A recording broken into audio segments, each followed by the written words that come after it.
Hi అందరికీ శ్రీరామనవమి శుభాకాంక్షలు. పరాభవ నామ సంవత్సర శ్రీరామనవమి సందర్భంగా నేను బాలాజీ హిల్స్లో ఉన్నటువంటి బంగారు మైసమ్మ టెంపుల్కి వెళ్ళాము. నేను మా వారు ఇద్దరము. అయితే ఈసారి శ్రీరామనవమికి ఒక ప్రత్యేకత అయితే ఉంది. అదేంటంటే మా ఫ్రెండ్ అనితా పల్లవి అని ఒక ఫ్రెండ్ ఉంది.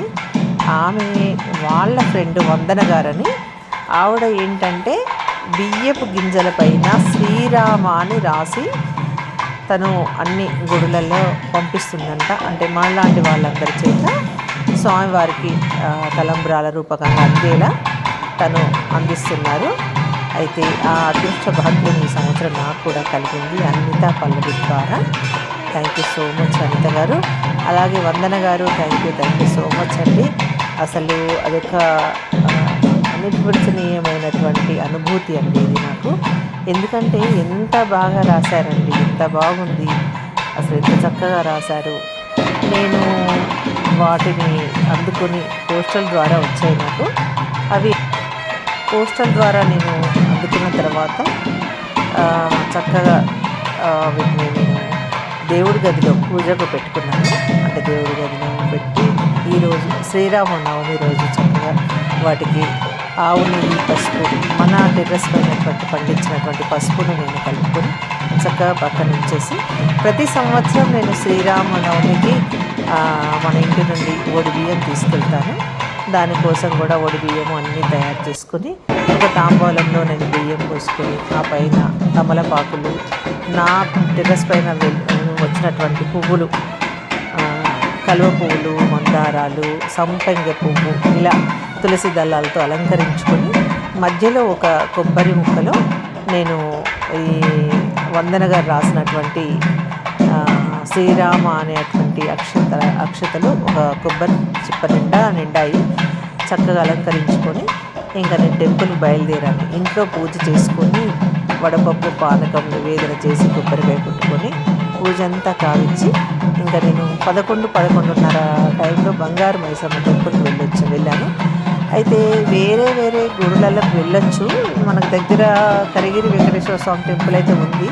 కాకపోతే జనం చాలా ఉంటారు. ఆ ఉద్దేశంగా నేను ఇక్కడ మనకు దగ్గరైన వాకబుల్ డిస్టెన్స్లో ఉంటుంది టెంపుల్, బంగారు మైసమ్మ టెంపుల్. చాలా బాగుంటుందండి, చాలా పెద్ద టెంపుల్, మంచి ఆవరణ, చక్కగా కూర్చోవడానికి కూడా కుర్చీలు ఉన్నాయి. అలా చూసుకొని ఇంకా ప్రశాంతంగా ఉండొచ్చు అనే ఉద్దేశంగా అక్కడికి వెళ్ళి స్వామివారి దర్శనం చేసుకొని ఇంకా అక్కడ శివాలయం, అందరూ శివుడు, అమ్మవారు వాళ్ళ దర్శనం కావించేసి ఇంకా నేను తీసుకెళ్ళినటువంటి తాంబూలంలో ఒడి బియ్యము అవి తీసుకెళ్ళాను కదా, అక్కడ పంతులు గారికి అప్పగించాను. ఫోటో తీసుకోవడానికి అయితే నాకు వీలవ్వలేదు, ఎందుకంటే చాలా హడావుడిగా ఉంది. మనం ఫోటో అంటే బాగుండదేమో అనిపించింది నాకు. చెప్పాను నేను ఇట్లా మా ఫ్రెండ్ అక్షితలు తను శ్రీరామాన్ని రాసింది ఈ బియ్యం గింజల పైన అని చెప్పారు. ఇవ్వగానే పంతులు గారు కూడా చాలా సంతోషపడ్డారు. అయితే వేరే టైంలో అయితే దాని గురించి కొంచెం మాట్లాడేవాళ్ళు, ఇంకా వాళ్ళు తీసి పక్కన పెట్టేశారు. అందులో మాత్రం వాళ్ళు ఏమీ కలపలేదండి, తీసి పక్కన పెట్టేసి నేను ఈ కళ్యాణం అంతా అయిపోయిన తర్వాత కళ్యాణం వీక్షించి హారతి నివేదన అన్నీ అయిపోయిన తర్వాత మళ్ళీ ఒడి బియ్యం కోసం టికెట్ అయితే 100 రూపాయల టికెట్ పెట్టారు. టికెట్ తీసుకొని చక్కగా లోపలికి వెళ్ళి ఒడి బియ్యం పోసాను. అయితే ఈ అక్షతలు నేను తీసుకెళ్ళినటువంటి తాంబాలము, అంటే మనం తీసుకెళ్ళినటువంటి బియ్యం అవన్నీ వాళ్ళకి అప్పగించాను కదా, వాళ్ళు ఒక పక్కన పెట్టేశారు. ఇంకా నేను అక్కడ ఉన్న వాళ్ళని చెప్పి ఆ ప్లేట్ ఇవ్వమని చెప్పి వాళ్ళు నా ప్లేట్ నాకు ఇచ్చారు. ఇంకా నేను ఇక్కడ పైన కళ్యాణం చేస్తున్న దంపతులు బొమ్మక్ గార్డెన్స్ అని ఇక్కడ ఫంక్షన్ హాల్స్ ఉన్నాయండి, వాళ్ళంట ఆ దంపతులు. వాళ్ళు ఈ గుడికి ఇచ్చిన ప్లేస్ కూడా వీళ్ళదేనంట, నాకు సరిగ్గా తెలియదు. అక్కడ ఒక ఫ్రెండ్ ద్వారా తెలిసింది ఇక్కడ చాలా ప్లేసెస్ వాళ్ళ ఉన్నాయని తెలిసింది. అయితే ఈ కళ్యాణం, శ్రీరాముని కళ్యాణం వీళ్ళ చేతుల మీదుగా జరిపించారు. అంటే దాతలు కదా, వాళ్ళకు ప్రిఫరెన్స్ ఉంటుంది కదా, వాళ్ళే చేశారు మొత్తం. అయితే నేను ఆవిడ చేతికిచ్చి ఈ అక్షతలు, చేతితో రాసిన అక్షతలు అండి, స్వామివారికి అర్పించండి అని అంటే ఆవిడ తీసుకొని సీతమ్మకు, రామయ్యకు, లక్ష్మణ్కి వాళ్ళ కాళ్ళ దగ్గర సమర్పించింది. తర్వాత మళ్ళీ నాకు కొబ్బరి చిప్ప ఇస్తే నేను తర్వాత బియ్యం పోసేసుకున్నాను. ప్రశాంతంగా అయితే జరిగిందండి ఈసారి శ్రీరామనవమి వేడుకలు. సాయంత్రం మళ్ళీ ఊరేగింపు ఉంటుంది రమ్మని చెప్పారు, కానీ చూద్దాం, ఓపికైతే ఉంటే వెళ్తా, లేకుంటే లేదు, డౌటే మొత్తానికైతే. కాకపోతే చక్కగా జరిగిందండి. ఇంకొక విషయం ఏంటంటే, ఇక్కడ చెప్పుకోదగ్గ విషయం ఏంటంటే, నాకు గుడికి అంటే నేను ఈ బంగారు మైసమ్మ టెంపుల్కి ఒకసారి మా మిత్ర బృందంతో సామూహిక పొడిబియ్యం కార్యక్రమానికి అయితే నేను వెళ్ళాను. అప్పుడు నాకు బాగా నచ్చింది, గుడి వెళ్ళాలి అనుకున్నా. అందుకే నేను ఈసారి మరి శ్రీరాముని కళ్యాణం ఇక్కడ చేసినట్లయితే మనం ఇక్కడికే వెళ్దాము అని మా వారికి చెప్తే పొద్దుటే వెళ్ళి తెలుసుకొని వచ్చాను. పలానా టైంకి ఉంది రండి అని చెప్పారంటే, అందుకని చెప్పేసి ఎందుకు మనకు దగ్గర ఉన్న టెంపుల్ వదిలేసి మళ్ళీ ఇక్కడికి ఎందుకు అనిపించింది నాకు. అంటే కరిగిరి వెంకటేశ్వర స్వామి టెంపుల్ మాకు దగ్గరే, కాకపోతే అంతకంటే దగ్గర ఈ టెంపుల్ ఉంటుంది. సరే ప్రశాంతంగా చేసుకోవచ్చు కదా అనే ఉద్దేశంగా అయితే వెళ్ళాము. చక్కగా ఒక చైర్ అయితే దొరికించుకొని కూర్చున్నా, అంటే కింద కూర్చోలేను కాబట్టి. అలాగే ఇక్కడ ఏంటంటే మా ఫ్రెండ్ ఒక ఆవిడ కలిశారు. ఇక్కడ ఉన్న ఆవిడ మా ఇక్కడ ఈ కాలనీలో ఉంటారు, సురేష్ కాలనీ. ఇక్కడ ఒక ఫ్రెండ్ కలిసింది. తర్వాత ఇంకొకరు ఎవరంటే పెద్దపల్లి నుండి మమత గారని మా ఫ్రెండ్, నా క్లోజ్ ఫ్రెండ్ విజయకు రిలేటివ్ అన్నట్టు. అయితే ఆవిడైనా కాదా అనుకున్నా, నాకు సంతోషం అనిపించింది తను కనిపించేసరికి. మళ్ళీ మమత అని పిలవంగానే వచ్చేసింది. కాసేపు మాట్లాడుకొని పక్కనే కూర్చున్నాము. మొత్తం కళ్యాణం అంతా తిలకించాము. చాలా విషయాలు మాట్లాడుకుంటూ కళ్యాణం తిలకించాము. మంచి సంతోషం అనిపించింది నాకు. ఇక్కడ ప్రశాంతంగా అనిపించింది. అసలు విసుగు అనేది కూడా అనిపించలేదు. ఇంతసేపు ఉన్నా కూడా 11:30కు వెళ్తే మేము ఇంటికి వచ్చేప్పుడు దాదాపు 3 అయ్యింది. అన్ని గంటలు మేము అక్కడ ఉన్నామంటే అసలు ఎటువంటి అలసట అనిపించలేదు. అంటే కింద కూర్చుంటే కొంచెం ఇబ్బంది అయ్యేదేమో, కానీ నాకు చైర్ అయితే దొరికింది.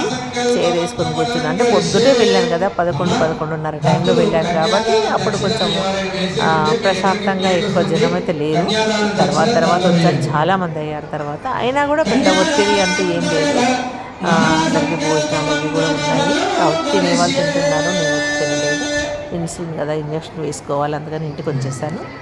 ఇంకా మమత నేను పక్కన కూర్చొని చాలా విషయాలు మాట్లాడుకుంటూ ఎన్నో విషయాలు మాట్లాడుకుంటూ శ్రీరాముని కళ్యాణం అయితే చూసాము. అంటే ముచ్చట్లు పెట్టుకున్నామని కాదు అక్కడ విషయం. కళ్యాణం జరిగినంతసేపు కళ్యాణం చూసాము. ఖాళీ టైంలో ముచ్చట్లు పెట్టుకున్నాం మేము చాలా వరకు. అంటే అభిషేకం అయిన తర్వాత స్వామివారికి వాళ్లకు లోపల తీసుకెళ్ళి అలంకరించి తీసుకురావడానికి చాలా టైం పట్టింది. ఆ టైంలో మా ఫ్రెండ్ నేను చాలా విషయాలు షేర్ చేసుకున్నాం. ఆ తర్వాత చక్కగా కళ్యాణం చేయించాము. ఇదొక మంచి మెమొరీ అనిపించింది. అయితే వాళ్ళు ఉండేది, మమత వాళ్ళు ఉండేది కూడా మాకు దగ్గరనట, కట్టమైసమ్మ గుడికి దగ్గరనట. ఈ రకంగా మళ్ళీ కలుసుకోవచ్చు అనిపించింది నాకు. దాదాపుగా హైదరాబాద్ వచ్చినప్పటి నుండి దగ్గర తెలిసిన వాళ్ళు లేకుండా అయిపోయారు. ఇన్నాళ్లకు ఒక ఫ్రెండ్ వాళ్ళ ఫ్యామిలీ దగ్గరే ఉందని తెలిసింది, హ్యాపీ అనిపించింది. ఎప్పుడైనా మళ్ళీ మాట్లాడుకోవచ్చు కదా అన్నట్టు అనుకున్నాము. ఇలా జరిగిందండి. ఇక్కడ ఆంజనేయ స్వామి, బంగారు మైసమ్మ, ఇది స్వయంభూ టెంపుల్ అటండి. బంగారు మైసమ్మ స్వయంభూగా వేశారంట. తర్వాత గుడి పెద్ద మొత్తంలో కట్టే టైంలో అమ్మవారిని తీసి పక్కన వారగా పెట్టారు. కొంచెం పెద్ద విగ్రహము అమ్మవారిని ప్రతిష్ఠించారు. ఈ స్వామివారి వెనుక వైపు సుబ్రహ్మణ్య స్వామి ఉంటారంట. ఇప్పుడు అది సెట్టింగ్ చేసి కళ్యాణం అయితే జరిపించారు. చాలా బాగుందండి. శివయ్య కూడా అంటే మామూలుగా లింగ రూపం కాకుండా ఉన్నారు. నేను అంత అబ్జర్వ్ చేయలేదు, వచ్చే ముందు హడావుల్లో చూశాను, కానీ ఏంటో మరి మళ్ళీ ప్రశాంతంగా వెళ్ళినప్పుడు చూడాలి ఇంకొకసారి. కళ్యాణం అయితే బాగా జరిగింది. జనము కూడా చాలానే వచ్చారు, కానీ ఎందుకో ఒత్తిడిగా అయితే అనిపించలేదండి. చాలా అయితే ప్రశాంతంగా జరిగింది. జై శ్రీరామ్, జై శ్రీరామ్. ప్రశాంతంగా కళ్యాణం తిలకించి ఇంటికి వచ్చి దేవుడి దగ్గర పెట్టినటువంటి వడపప్పు పానకం తీసుకొని భోజనం చేసుకుంటూ మళ్ళీ వీడియో అప్లోడ్ చేద్దామని అన్నీ వెతుకుతున్నాను.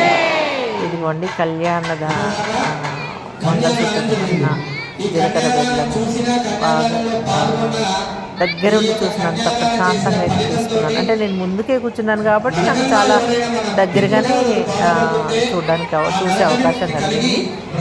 ఇదండి ఈసారి పరాభవనామ సంవత్సర శ్రీరామనవమి విశేషాలు.